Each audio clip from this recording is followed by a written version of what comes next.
Сүлүктүү Кыргызстандын түштүк батышындагы эң четки шаар. Түркістан тоо кыркасынын түндүк тарабында деңиз деңгээлинен 1380 метр бийиктикте жайгашкан. Облус борбору Баткен шаарынан 150 чакырымдай батышта, өлкө борбору Бишкектен 950 чакырымдай түштүк батышта орун алган. Сүлүктүү эзелтен эле көмүр кендери менен белгилүү. Бул аймакта 18-кылымдан тарта көмүр казылып, 1868 жылдан көмүр кеңири масштабта өндүрүлө баштаган. Сүлүктүү тарыхта Совет бийлиги орногон Кыргызстандагы эң алгачкы жер катары да белгилүү. Өткөн кылымдын 40-жылдарында шаар макамын алган Сүлүктүүдө учурда 21 000 калк жашайт. Совет доору гүлдөп турган 70-80 жылдарда шаар дүркүрөп өсүп, калктын саны да азыркыдан алда канча көп эле. Негизги калк кыргыздар жана өзбектер. Алардан тышкары орустар, тажиктер, татарлар, айрым кавказдык этностор, украиндер, сыгандар, лөлүлөр, немистер жана башка этностордун өкүлдөрү да жашашкан. 80-жылдардын акырында бул шаарда көп кабаттуу үйлөр курулган. 90-жылдагы Союз ыдыраган мезгилинде шахтада иш токтоп, жашоочулар жакшы жашоо издеп башка шаарларга көчүп кетишкен. Бүгүнкү күндө бул шаардагы үйлөрдүн абалы мына ушундай кейиштүү абалда. Сүлүктүү шаарынын Кош булак конушундагы бул көп кабаттуу үйлөрдөгү батирлердин көбү азыр аңгырап бош турат. Чатырынан суу агып, канаттуулардын конушуна айланган. Бул көп кабаттуу үйлөрдө СССР учурунда көмүр шахталарында иштеген кенчилер жашаган. Союз ыдырап, шахталар жабылгандан кийин алар башка аймактарга көчүп кеткен. Өзүңүздөргө белгилүү, Союз убагында 15 республика Союзга баш ийип турганбызда. Бүт каржылоо Союз тараптан келип турган. Бул жер эң алыскы региондордун бири, анан Тажикстан менен чектеш болгон. Союз убагында биринчи Совет бийлиги орношкон революционер шаар катары таанылган. Көмүр өндүрүү кени башталып, ошо көмүр өндүрүү барган сайын күчөтүп, бүт Казакстан, Средний Азия, Орто Азияны көмүр менен, жылуулук менен камсыз кылып турган. Союз учурунда 1 000 000 тоннага чейин көмүр казылып, ал темир жол аркылуу Кыргызстандын башка аймактарына ташылып турган. Сүлүктүү шаары Москванын камсыздоосундагы өзгөчө макамы бар шаар болчу. Эгемендик алгандан кийинки жылдары көмүр шахталары токтоп, ишсиз калк башка аймактарга көчүп кетип, алар нан жоктугуна байланыштуу жашаган үйлөрүн сатпай эле калтырып кетишкен. Акыркы 5-10 жылда 40тан ашык көмүр кенинде иш кайра жанданып, кайра көчүп келгендердин саны арбып бара жатат. Жаш үй бүлөлөрдүн саны арбып, га муктаждык да көбөйдү. Ошол эле учурда ээлери көчүп кеткен көп кабаттуу үйлөрдө 200дөн ашык батир ээн калып, качандыр бир кезде киши жашаганын элестетүү кыйын. Союз ыдырагандан кийин таланып тонолуп кеткен. Алдың бул жерден өтүүгө да коркот элек да. Бош эде бардыгы таштап кетип калышкан шаарларга, Бишкекте, чет жактарга кетип, ошондуктан бул жерде эч ким жашабайт эле. Азыркы учурда Кудайга шүгүр үйлөрүбүз толуп, жашоочуларыбыз көбөйүп, оңдолуп, балдар үчүн монтип жылда ар бир көчөгө балдар ойночу аянтчалар курулуп, балдар үчүн да көп условиялар жаралып, абалыбыз жакшы деп ойлойм Кош булакта. Мындагылардын айтымында кароосуз калган турак жайлар деген менен көчүп кетип ээсиз калган үйлөрдү жаштар оңдоп түзөп кирейин десе дароо ээси пайда болуп калат экен. Ушундан улам жергиликтүү тургундар менчикке ээлик кылуу мыйзамын өзгөртүп, өзүнө таандык турак жайды таландыга калтырган адамды кожоюндук укуктан ажыратуу керек деген пикирлерин айтышууда. Анткени кароосуз калган ошондой үйлөрдү тезинен оңдоп түзөбөсө такыр колдон чыгышы мүмкүн. Бул аварийный корпус болчу да. Ошол аварийный корпусту кийин кичине оңдоп өзүбүз калыпка келтирип алдык. Ток дегенде токту да киргизип алдык өзүбүз жаныбыздан. Анан сууду да киргизип алдык. Канализацияны да өзү чыгардык. Бул ынтымактын белгиси болуп атпайбы? Анан кийин мына бузулган үйлөрдү кээ бирөөлөр алса, алгандан кийин артынан чыгып атпайбы? Дагы бирөөсү чыгат, дагы кийинси чыгат. 2-3 адам ошол үйгө ээленип калганда, эми муну неге берген, ким берген аны тактай албай атабыз да. Сотко деп барсаң, сот дагы эле бирдекени чече албайт экен да.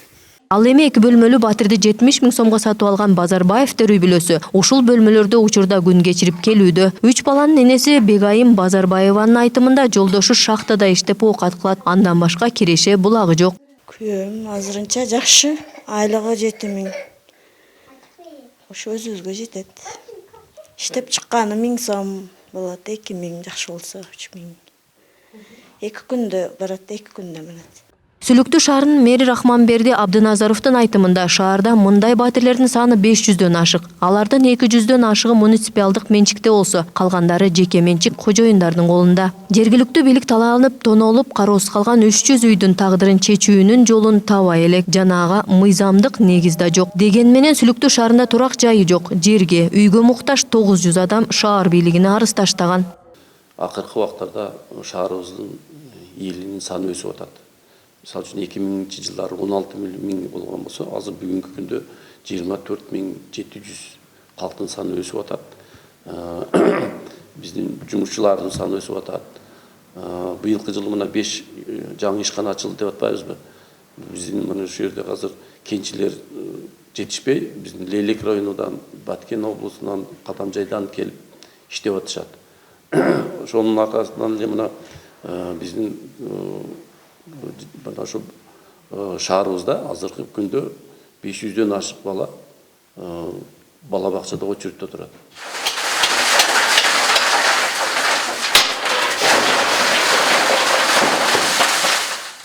Союз убагында Сүлүктүү шаарында жер үстүнөн оңой гана көмүр казып алышкан болсо, бүгүн жер астынан жеке ишкерлер казып иштетип келишүүдө.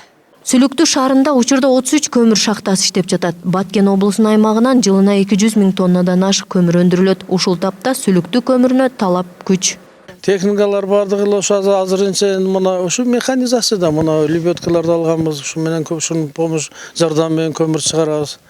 Ушунун основной заводдун өзүдө вручную отгрузка. Ал биз жеткенибиз жок, что комбайнга.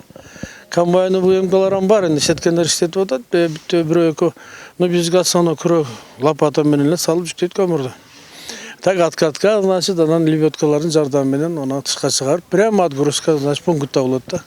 Ушу машинага түшөт да, ушу машин алып барып сатып реализовать этип келет. Борбор Азиян качегары деп аталып келген Сүлүктүү шаары Союз таркаган учурда орус, күрд, татар, тажик, дунган, өзбек сыяктуу башка улуттун өкүлдөрүнө шаарды таштап кетүүгө туура келген. Анткени Союз ыдырап чоң шахталарда иш токтоп, жумушчулар миграцияга жол алышты. Ошол убактан калган кээ бир үйлөр да бош калган. Бирок шаар жоголуп кеткен жок, өнүгүүгө жол алды. Бүгүнкү күнгө чейин кара алтынды казып, аты чыгып, өзүн камсыздап өнүгүү жолунда турат. Жеке ишкерлердин ушу күчү менен жоопкерчилиги чектелген шахталар жекече ачылып, ошол иш орундары камсыз болуп келүүдө да бүгүнкү күндө. Анан шахталардын ичинен эми эң алдыңкы шахталарда 200 орунга чейин, 200дөн ашуу, кээ бирлерде 100 орун, 100дөн ашуу орундар менен камсыз болгон шахталар бар.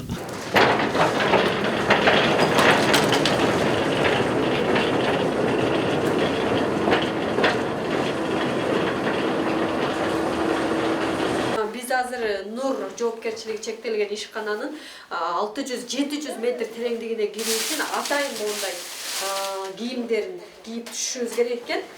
Бул аябагандай жакшы экен.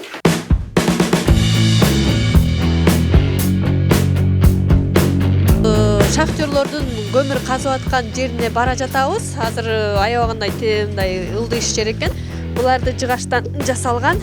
Бул жерден атайын өтүүчү устундарды жайланыштырган. Бул жерден поезддун вагонеткалары жүрөт дейт. Бул жерде 1 тоннага жакын көмүрдү ташып, бул жактан көтөрүп, тияка алып чыгат экен.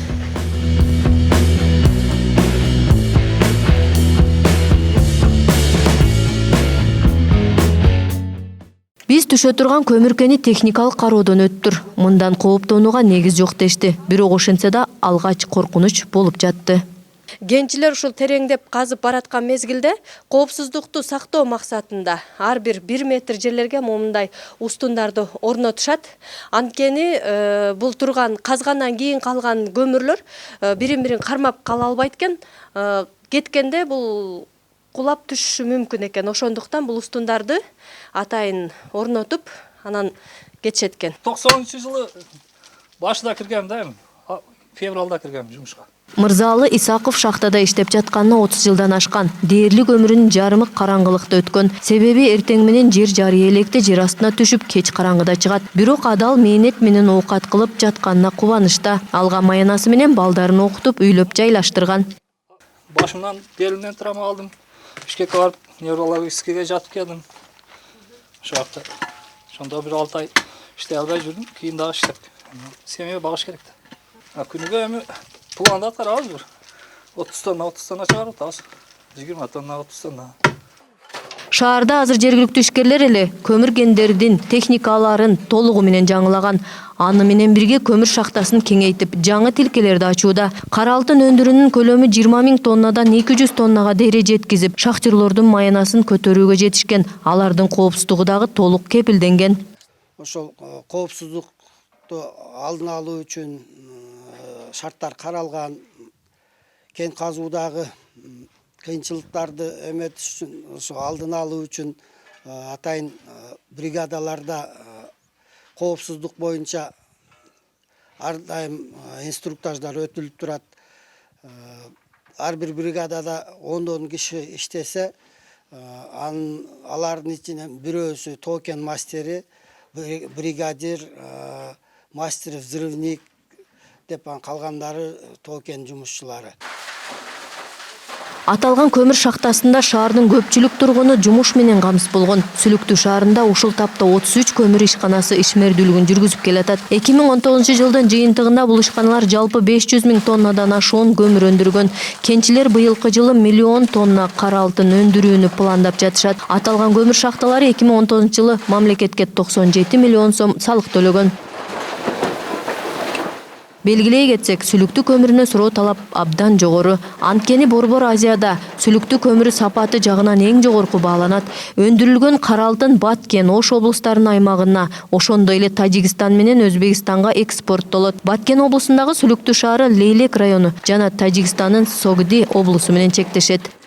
Перизада Ташиева, Жусупбек Кошмат уулу, Атайын чыгарылыш Баткен облусунан.